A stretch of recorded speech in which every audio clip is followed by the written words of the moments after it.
A Brush With is sponsored by Bloomberg Connects, the arts and culture app. Created by Bloomberg Philanthropies, Bloomberg Connects lets you access museums, galleries and cultural spaces around the world on demand.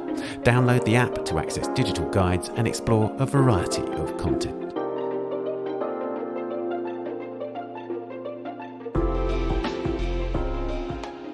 Hello, I'm Ben Luke and welcome to A Brush With, the podcast in which I talk to artists about their influences, from writers to composers and musicians, filmmakers and of course other artists, and the cultural experiences that have shaped their lives and work. And in this episode, it's A Brush With Haroon Mirza, who creates installations including sound, light, objects and videos. These complex and evolving experiences immerse the viewer in varied sensory phenomena while building fascinating connections between their materials, formally and in the meanings that they produce.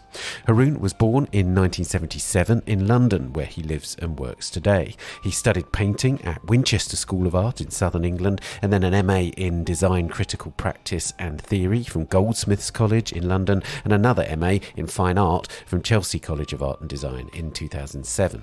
It wasn't long before Haroon's work was making a significant impact. He was included in the Bloomberg New Contemporaries exhibition in Liverpool and London in 2008 and showed Tack Attack, a work which set the blueprint for his sculptural and sonic installations, featuring a video shot in Pakistan that you'll hear us discuss later, alongside a turntable with a Sufi statuette, a Quran rest, fairy lights, an LED circuit and a radio, all linked by thematic or electronic connections. Haroon's rise was rapid, so much so that in 2011 he won the Silver Lion for the most promising artist in the Venice Biennale. The work he showed in Venice was the National A Pavilion of Then and Now, one of a group of structures using anechoic chambers, rooms covered in foam cones so that they have no reflected sound and therefore create an enhanced sense of inhabiting one's own body, amplifying its sonic properties. In the chamber was a circle of light that grew brighter in response to a sharp electronic tone, before plunging us into darkness as the space fell silent.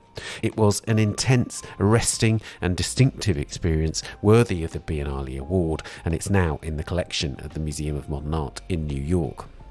Haroon describes himself as a composer as much as an artist, and while that term obviously has a resonance relating to music and sound, it's also descriptive of the way that he assembles his work from the distinct materials. If he has a medium, he says it's electricity, and he thrives on its vitality and volatility.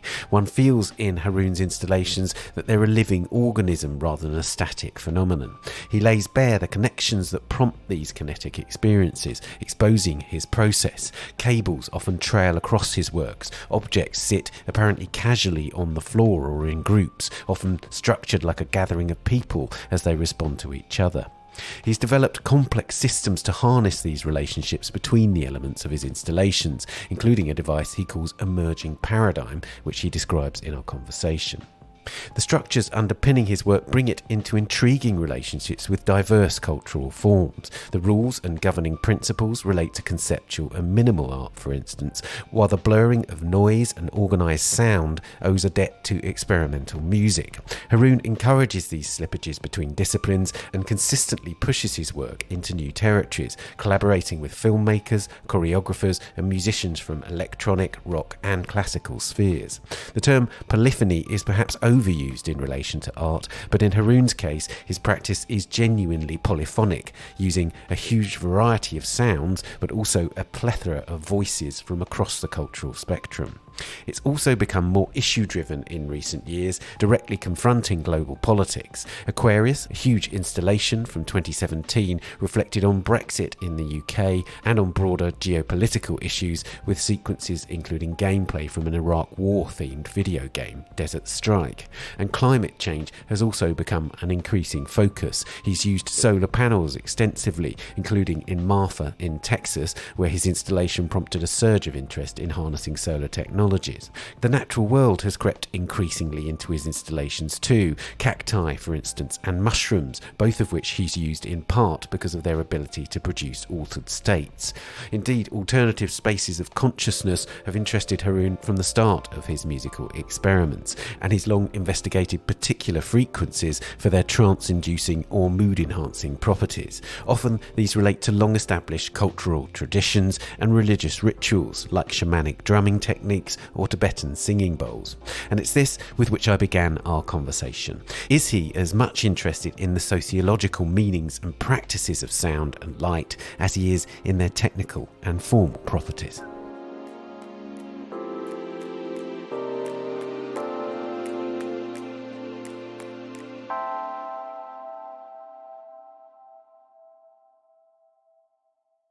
I mean, my work did start with the technicalities of sound, really, and trying to understand acoustic space as opposed to visual space and the relationships between the two, inspired by McLuhan, and he was talking about media, but when he talked about acoustic space and how metaphorically it's like how media travels through time and space.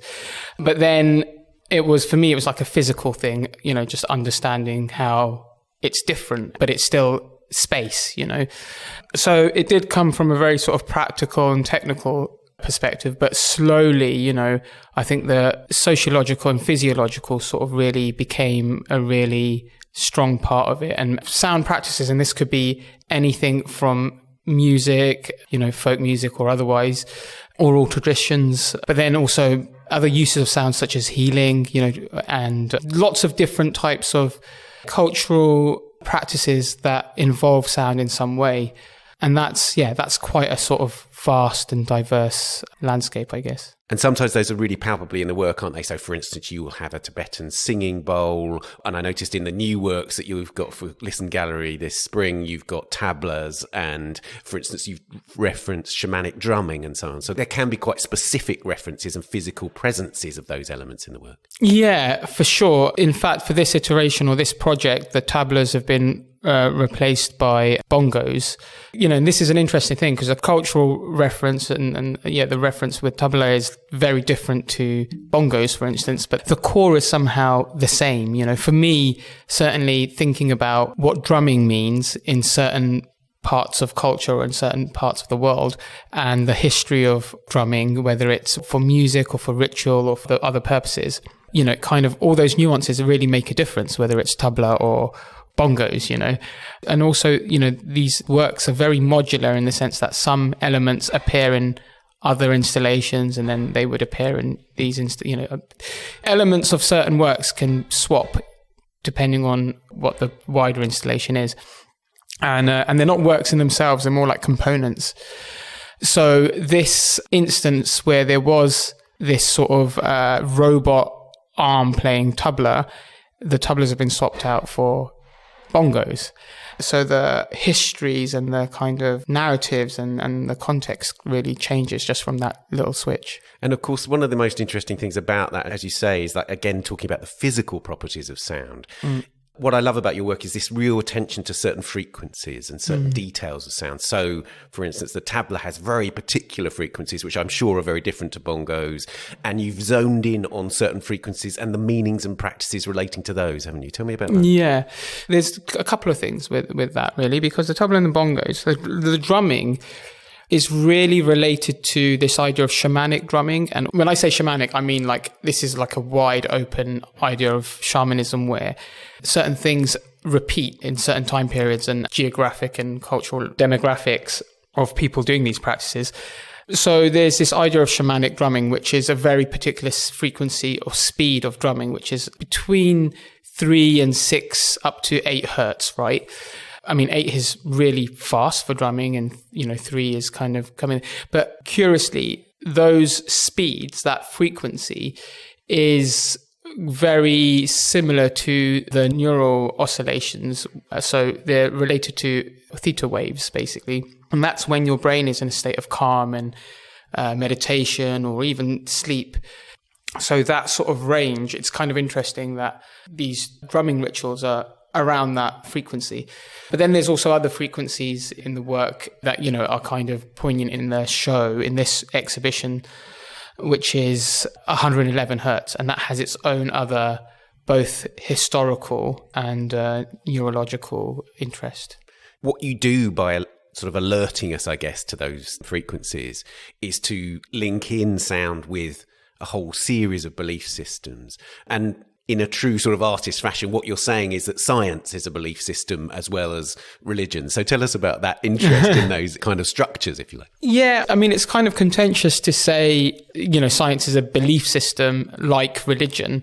What's the easiest way to sort of say this in a way that it's not contentious is... you can be as contentious as you like. Yeah, exactly. Yeah. Science is just a religion. No, it's the relationship we have to certain belief systems and thought processes and ways of doing and seeing and hearing, And one could argue like football is a religion, right? And you become religious about football. Religion is an interesting word in itself because there's no real definition of religion. If you kind of go on the Wikipedia of the word religion, I'm sure it changes every 30 seconds, and there is no kind of unified idea of what religion actually means.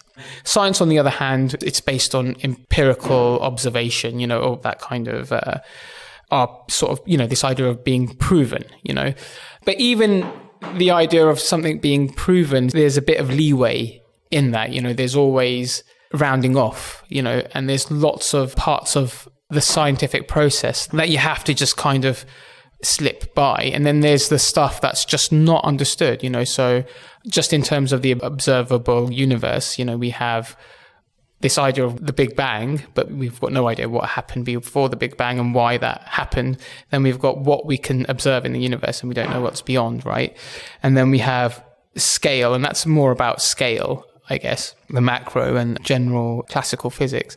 And then we have the quantum, which doesn't really match with the classical because of gravity. And then, we don't really know why any of that happens, because we don't know why a particle is also a wave. We don't know why particles change their mind.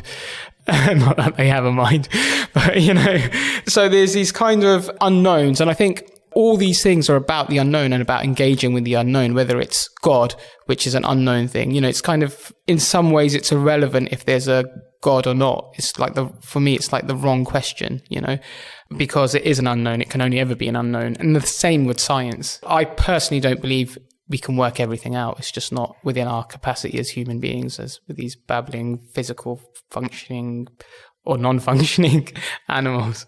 I wanted to ask you about the organic and the created. And one of the things that you've said is that electricity is your medium. But of course, electricity is a sort of natural phenomenon. And you've increasingly been engaging in organic matter in recent works. There are ants, for instance, and cacti and so on. Would you say that you've always engaged with the natural world, or is that a new phenomenon in your work in the sense that there seems to be an increasingly ecological outlook, for instance? So when I studied my undergraduate degree at Winchester, I went and studied painting because I was painting landscapes. And even after I graduated, I was painting landscapes for a while, seascapes. So the seascapes is quite interesting because it's this preoccupation with waves. And then landscape is, it's literally about nature. So I've always been kind of a landscape painter in a way, this kind of trying to observe and celebrate nature, whether that's the sea or bits of the ocean or the universe or the cosmos. I think it's all kind of part of the same interest, I would say. And like you said, electricity is a natural phenomenon, and that's the curiosity. And this is the same with quantum mechanics or physics.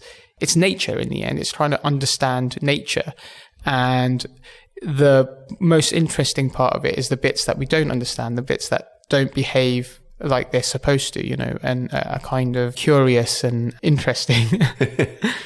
I wanted to ask about the way that you manifest the works in space, because on the one hand, there are things that I find completely delightful or wondrous about your work, in the sense that things are happening as an effect of the materials you're bringing together. But on the other hand, you are laying that process bare for us. So we can literally follow how those things are happening. And yet you do create that wonder. Is that a very distinct balance that you are sort of making decisions about in the studio? Do you want to achieve a certain level of unexplainable wonder whilst also explaining process? I'm not 100% sure. Because I'm aware of it, I do let it happen, but it doesn't happen because I'm trying to make it happen. It just happens because that's where the work leads. It's kind of like it just does it because that's what's required. So it's kind of the form following function, right? So it's this idea that, I've got this, for instance, this formicarium, right? I want to create a formicarium where the ants have to cross this sensor so they can create sounds, right? But in order to do that, there's all these requirements, for what the ants need. They need certain types of materials and food and other things to survive, temperature, humidity, all these things. So there's this process of making sure that all those things are there, but then that requires certain materials and certain processes. But I still want to achieve this thing. So the form really comes out of that. And then some things just have to be laid bare. And some things obviously can be concealed, but I'm not afraid of it. I'm not afraid of it being exposed. In fact, I like the idea that you can see the mechanics of something. It's not mystified. It's completely demystified. You can see how it functions and how it works, and that it's just a normal thing. It's not magic, because the magic is what happens. The magic is like the fact that the ants do what they do, and they have the capacity to do these like incredible things and at the same time create music.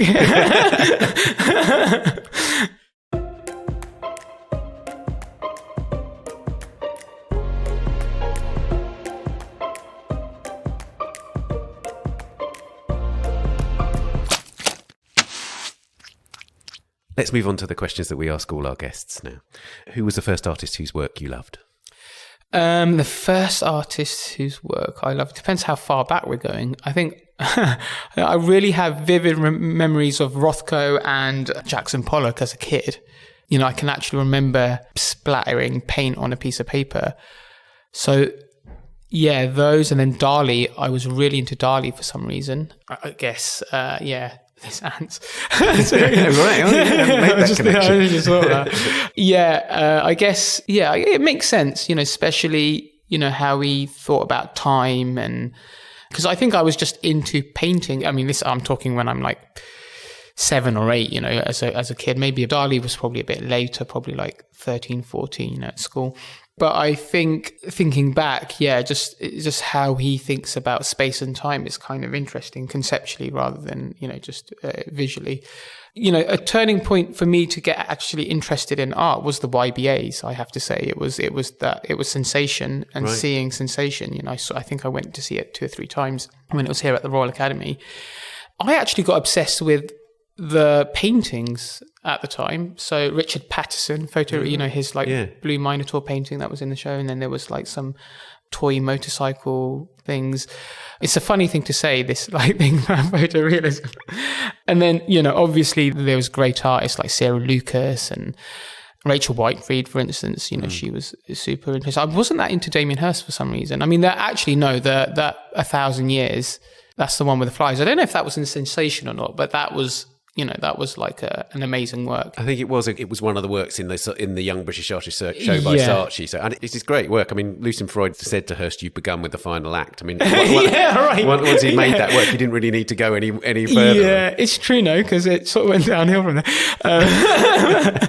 Sorry, Damien. I mean, that's an incredible work. But I think the main thing about that show was it kind of revealed to me that one could be an artist. You could actually do that as a vocation, as something that it's not just what unemployed people do, but Gary Hume used to say quite a lot, that's art is just what unemployed people do.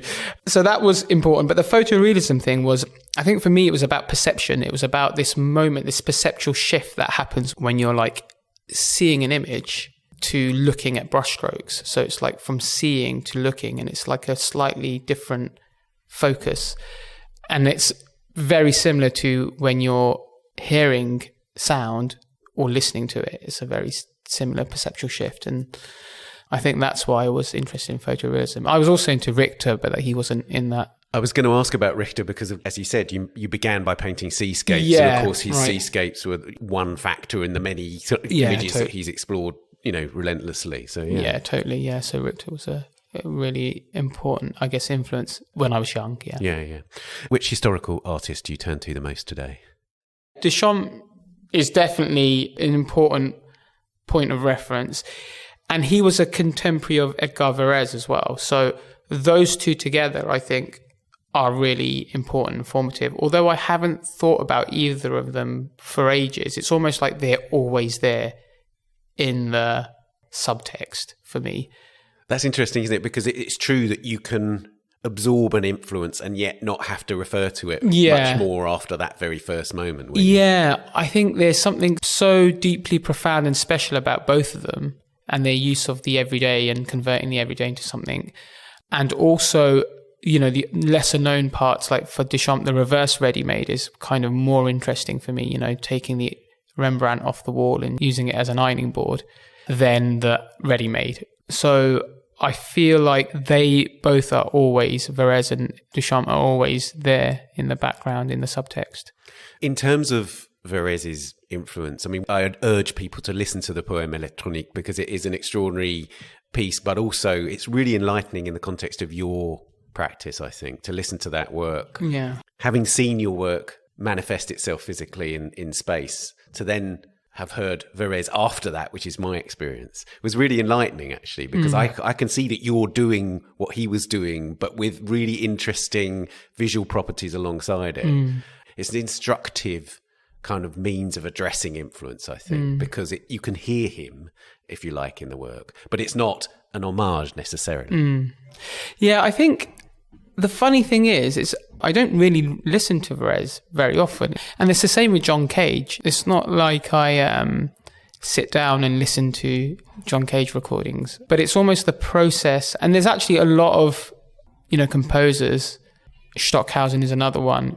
Less so Reich and Philip Glass, I would say. That's got a different makeup to it somehow. But the others, and Max Neuhaus is another one. The others, it's more about kind of the essence and the idea of it and what can be used as material and how it can be used. And also no distinction between whether it's music or something visual or it's just an engagement. It's just a practice with material. Yeah, it's super interesting. And which contemporary artist do you most admire? There's so many. Rosa Barber is a really inspiring, brilliant artist. Pierre Huyghe. Pierre Huyghe, I guess, from his sort of engagement with nature as well, I think. Helen Martin, just because of the way she brings so many disparate things together. James Richards is another one that I really admire. Seth Price is an artist that I really admire. Corey Archangel. One of the things that unites all of those people that you've just mentioned seems to me to relate to your practice in terms of their open-endedness of the work, the way that the work can be a node within a network, or the work doesn't have to finish once it's there. It's part of a continuum to a certain degree. And I always see that with your work. It feels like it's a step on the journey that's ongoing and going into all sorts of different directions at the same time. Yeah, I think that's what it is. It's about asking questions. Yeah, and there's no possibility of an answer because it's just a question and it is open-ended. And there's just a sensibility of approach and very hands-on. I think all of those artists are really hands-on in terms of fabrication and making, So the work lets itself evolve rather than it just shows up and it is what it is, because that's what happens when you design and fabricate things, Also a sort of sense of testing. I've just walked through your studio on the way here and I like the fact that it felt a bit like a lab. It felt like there were a series of proposals being tested here and explored. Yeah, there definitely is here. Now, I don't really know about all the artists that I've mentioned and what their studios are like and how they work. I don't think I've visited any of their studios, but you get that from the work, which I think I kind of like or definitely relate to somehow. Yeah, it's also kind of being very physical with the work, I think. Tell me about your collaborations, because it seems to me that your work's generous in that sense, that you want to acknowledge collaboration, that you thrive on collaboration to a certain extent. And I think of things like when you were working with Chana Horowitz, and there's a really fantastic work that emerged from that collaboration. Tell me about that. Well, for me, collaboration is such a wide open term anyway, because, it's so different working with different people every time, And, Channa is a interesting case in the sense that she wasn't around anymore. When I first encountered her work, I think she died just a few months after that. I saw her work in the Venice Biennale, which would have been the 2013 edition, I think. And I was immediately hooked by it because they were so musical and the number 8, everything was based on number 8. And I was also working with systems and processes that 8 was an important number because it's a binary number and it's 8 channels of sound that I was working with at the time. So they immediately sort of spoke to me as both audio-visual experiences, which they were, the sonokinematography series, or they were scores for possible audio-visual experience. They scores for whatever, in a way. And it was an interesting experience then to make a system, an artwork that is dedicated to transcribing those drawings. And she wasn't around, but her daughter Ellen was, and we worked really closely in developing that project. And it was, it's one of my most special projects. But that's just a form of collaboration that's not even with a person that's alive, But then I collaborate with people that obviously we work together on projects. One person being Jack Jelfs. We did a residency at CERN together and developed a bunch of works together. Another person, in this show is Helga Dorothea Fannon, who's a filmmaker. I wanted to, for many years, make a film about this narrative that I developed for an opera, loosely using the term opera. And we became friends from our kids. The kids were going to the same school together.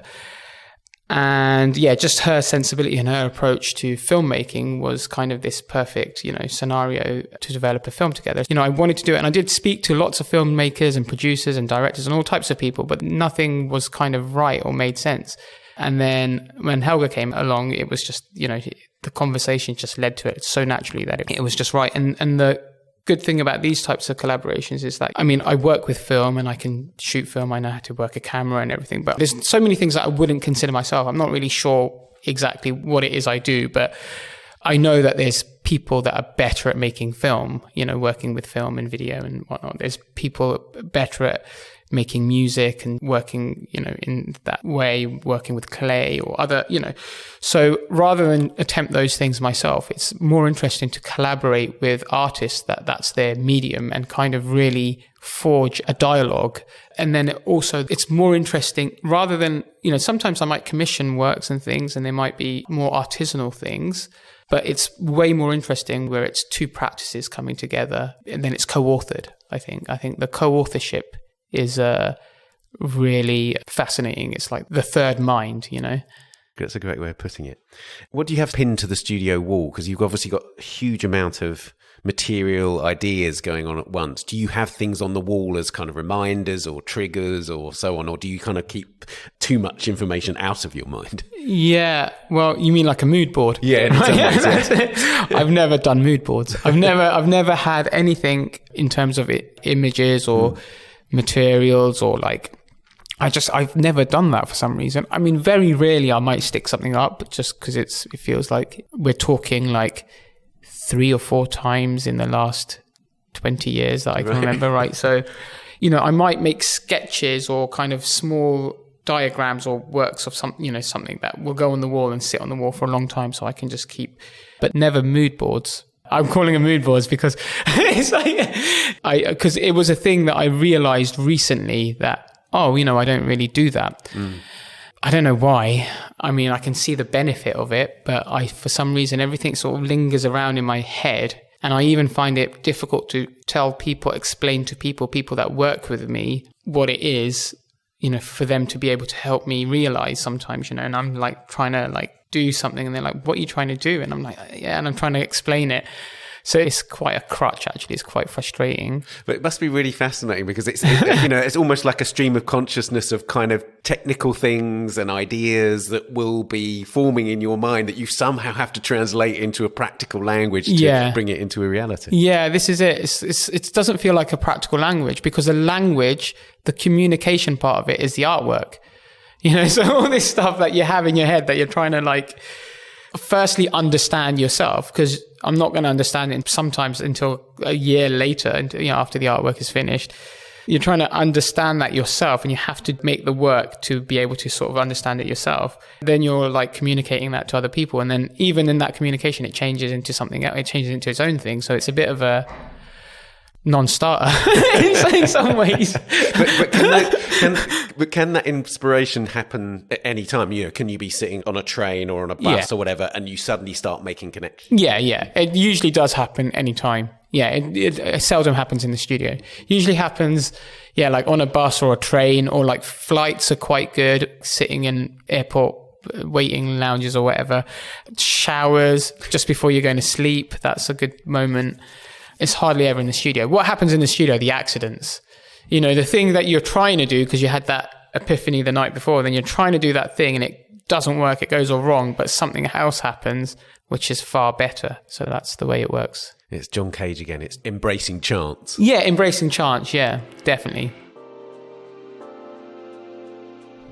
A Brush With is sponsored by Bloomberg Connects, the arts and culture app. The free app offers access to more than 150 cultural organisations through a single download, with new guides being added regularly.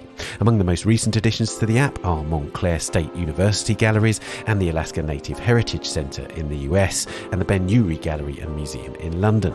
If you download Bloomberg Connects, you'll find several museums in which Haroon Mirza has had notable presentations, like Yorkshire Sculpture Park, the Hepworth Wakefield and Camden Arts Centre in the UK, and the Museum of Modern Art in New York.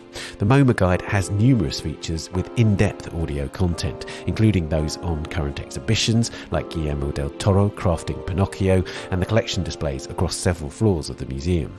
It also includes detailed verbal descriptions of major MoMA works designed for audiences who are blind or have low vision. To explore digital guides to all the partnering institutions, download the app today. It's available from the App Store and Google Play, and you can keep up to date by following Bloomberg Connects on Facebook, Twitter and Instagram. Which museum or gallery do you visit most frequently? Probably Chisenhale and Whitechapel, because they're the closest, although I haven't been visiting galleries much recently. The approach is quite close. My favourite museum in the world that I've only visited once is the Van Abbe Museum. I just love that museum for some reason. It's in Eindhoven, isn't it? Eindhoven, it's a real, again, we talked about studios as laboratories, but Van Abbe Museum's a real laboratory museum. Definitely, it's great. Everything about it, the architecture. I really love the Hepworth, actually talking about architecture and the way the museum is built. I think some people probably get annoyed that there's no right angles in a space, but I find it quite good.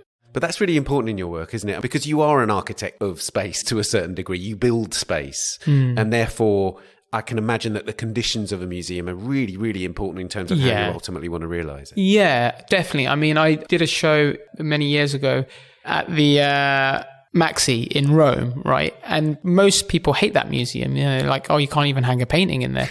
This is a Zaha design space. Yeah, which I get. And, I've got to say, I'm not a big fan of her work, but actually that museum and the one in Seoul, the idea is, it's even called the Museum for the 21st Century, right? The idea for that museum is a museum for the 21st century. And I buy that because art isn't just paintings and sculptures and these, and installation and kind of working with the architecture is definitely a thing that's here to stay and is going to evolve. So I kind of value that, I think, in that way. So I don't mind, I quite like these museums that aren't white cubes and boxes and just, sort of conventional.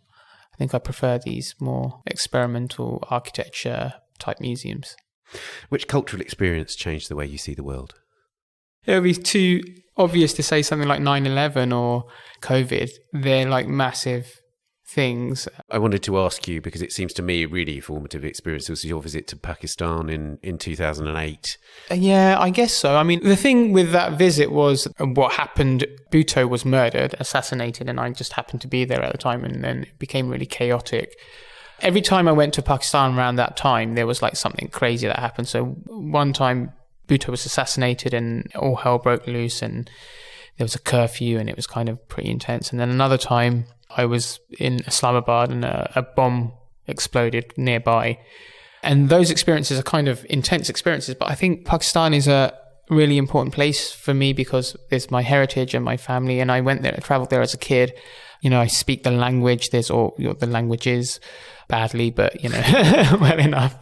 So they're important, but those experiences, they were really intense and full-on experiences, but I don't know if they're as formative as something like the period between the falling of the Twin Towers and Trump coming into power, or COVID and post-COVID, the shift that happened with the pandemic, the cultural and sociological, everything that changed, The two are connected actually for me, fundamentally, this sort of wave of right-wing politics and ideology in relation to the pandemic. The response to the pandemic would have been very different if we had different politics of the time. Absolutely.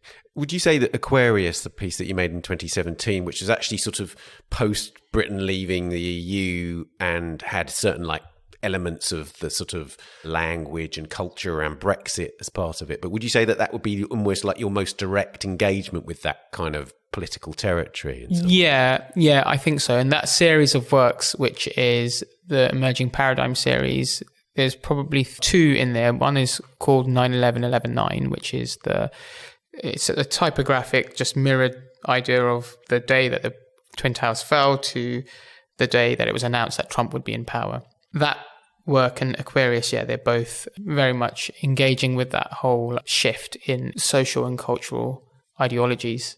And then what happens after that moves away from being explicitly about the politics to being more about the context and the cultural and sociological context around living in this massive shift. Emerging paradigm is also a technique, or rather a kind of media structure. Exactly, that's what I was going to say, a media device. Yeah. Tell me more about that, because it really is fascinating. So basically, you kind of created a media player which exists exclusively within the context of your work, I guess? Yeah. So it's basically a device that basically runs, it's a very technical thing, it's a media player, so it runs 4 channels of video in sync, but also synchronizes it up to 24 channels of electrical signals together. So it just allows me to make those types of installations where there's electrical signals which are seen and heard through LED lights and speakers. It does other things as well. For instance, in this exhibition, there's going to be an emerging paradigm device. There will be 2 channels of video, and this drumming robot thing and some other bits and bobs. So it's quite a versatile thing, but it allows me to make these types of complex installations, and everything can be composed, controlled, defined, And is it entirely generative in the sense it's not necessarily looped, or it's effectively, it changes consistently? Yeah, it generates electrical signals, but then the videos are obviously, you can loop them or do whatever, but the electrical signals are coming out live. I wanted to go back to your visit to Pakistan in 2008 because we've talked about drumming and shamanic drumming, but you kind of encountered shamanic drumming in the making of food in a market. There's that in Takatak, which is one of your sort of seminal early works, if you like. There is a man doing this extraordinary thing with meat on a kind of a hot plate. And it seems to me that really relates to the whole shamanic drumming, because he's creating this amazing rhythm, right? Yeah, it was incredible. So that was, what was his name? Anwar or something? He was just a street chef. He was preparing this dish that's made with offal, with just innards of a goat, and everything is consumed. So there's one dish called brain masala where they just mince up, but basically the process is just mincing the meat on this big sort of flat iron hot plate, and it gets its name from that. Takatak it's like a phonetic sort of, the etymology is just the sound.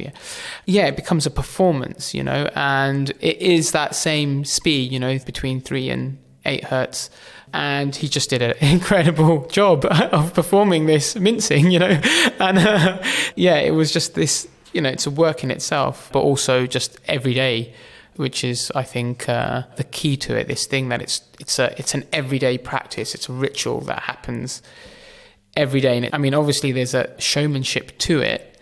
There's also a function. There's also like a need and a context. It's just a super interesting practice. Which writers or poets do you return to the most? I'm just listening to audio, because I'm desperately terribly dyslexic, so it takes me ages to read. So I listen to audiobooks now mostly, and it's just easier because I can do other things at the same time. Right now I'm reading or listening to Valis, the Philip K. Dick novel. It's sort of an autobiography about him going mad, basically, and having visions from God and all kinds of stuff. Before Valis, the last novel I would have read is Tom McCarthy's Remainder, which is about loops.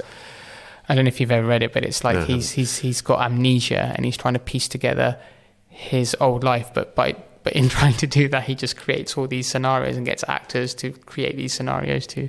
But they're loops. They're very much like, if you've ever seen these Ragnar Kjartason installations where he creates these like loops, in real time with actors and props and everything, sets and stuff.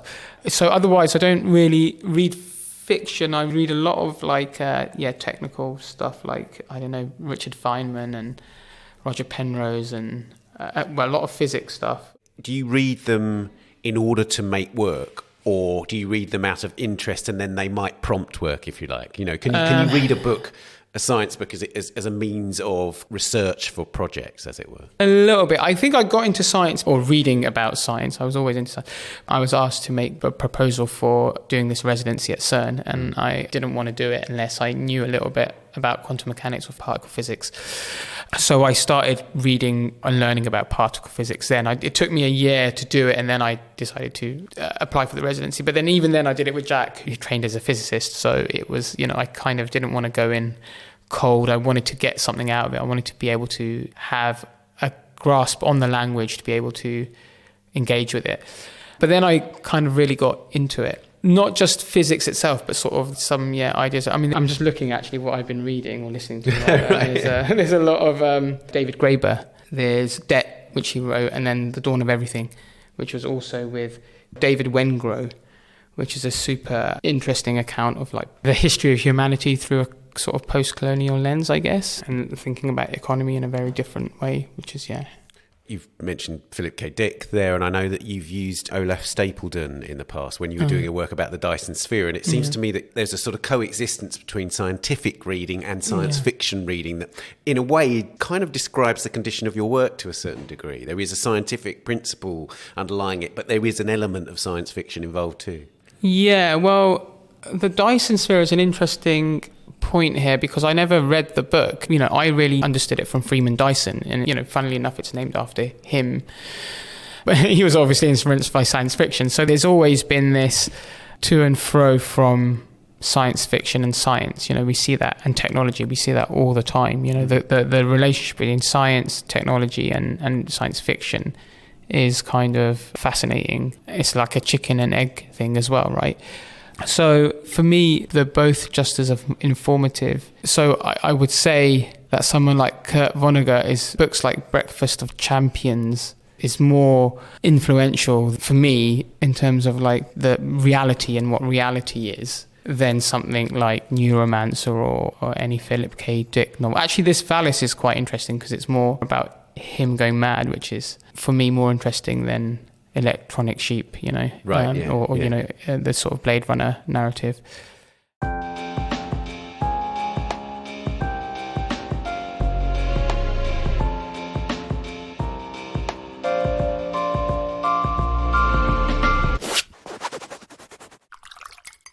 We've obviously already covered music because it's so much part of your work. But one of the interesting things is, of course, you're making sound in the studio all the time, but there must be moments when you're making physical things and sculptural elements of the work. I'm wondering, do you listen to music in the studio when you're not actually making sound? Yeah, usually, yeah. So, I mean, I mainly just put on NTS. Which is a London-based radio station. Which is a London-based, really local in Dalston radio station. So I usually listen to that, and that's got such a diverse...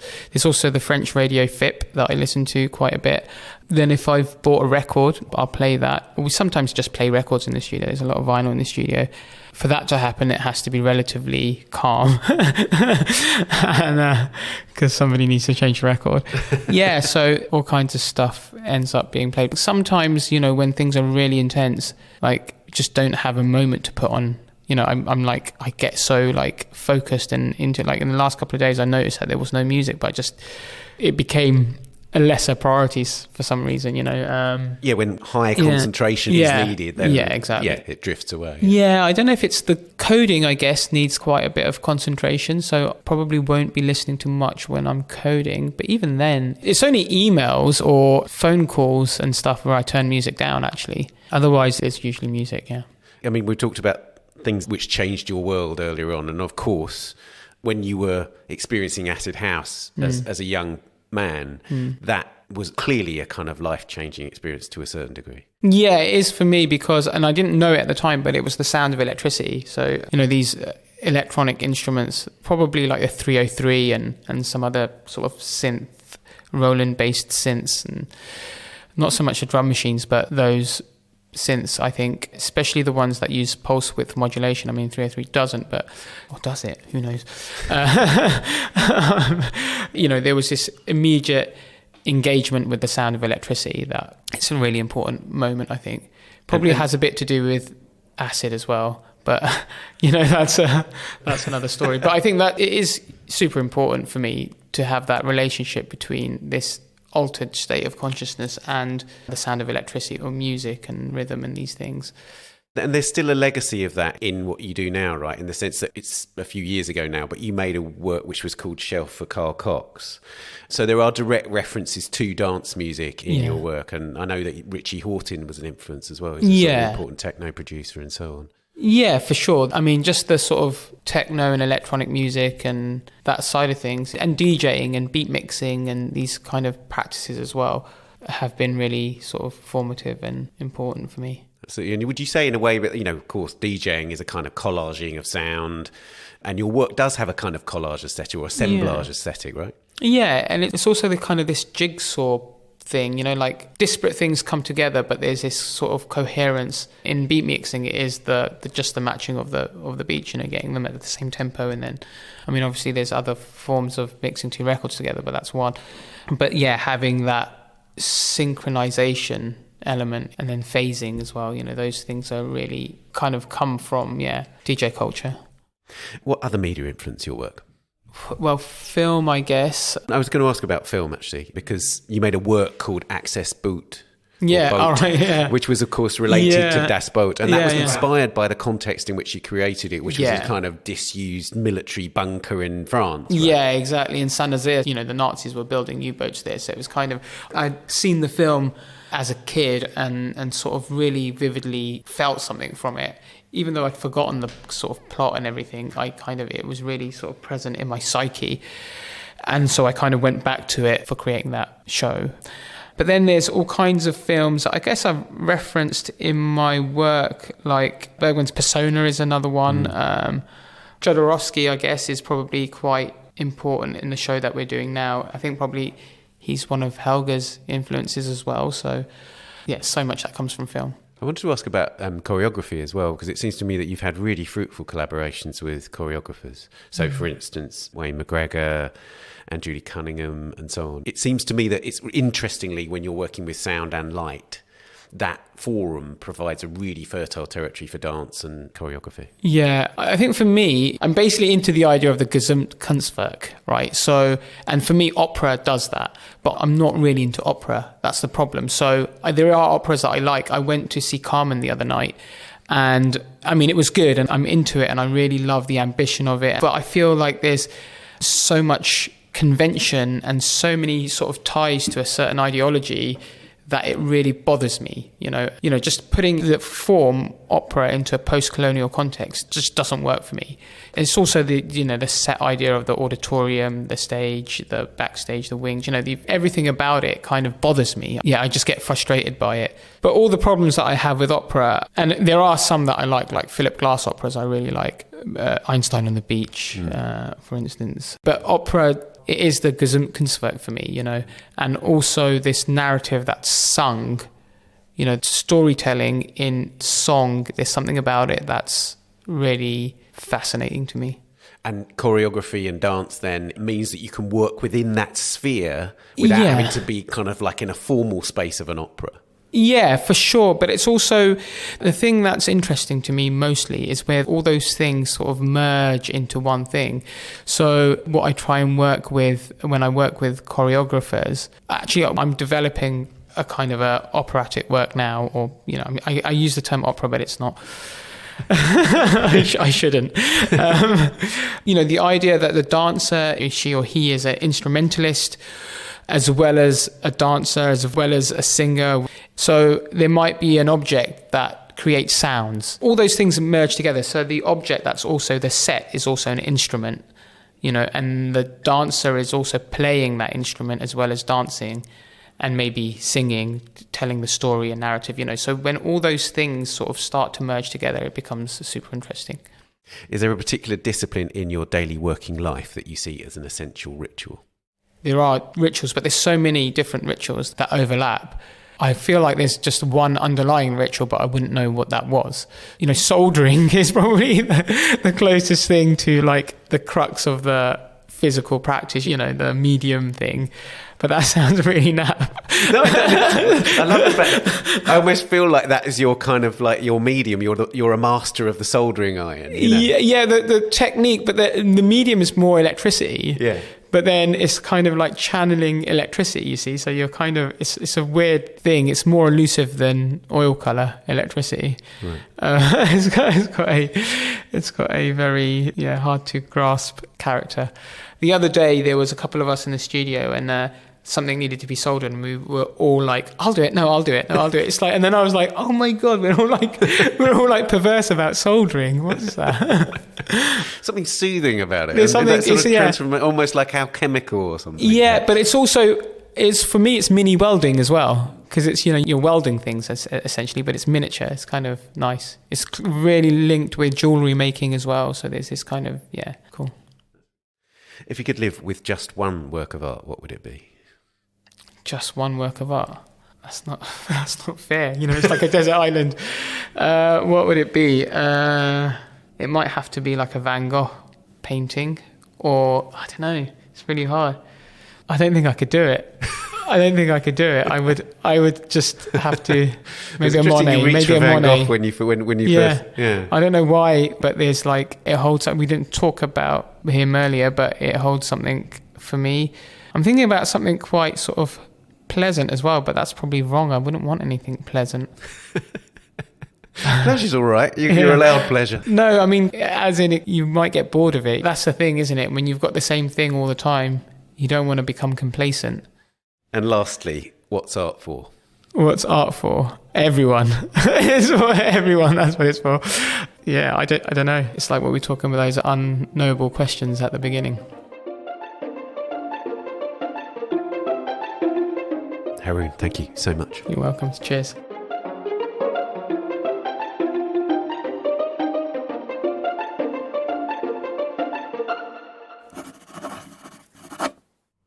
Haroon Mirza is at the Listen Gallery in London from the 24th of February to the 8th of April. And you can listen to Haroon's modular opera EP at Bandcamp. That's haroonmirza.bandcamp.com.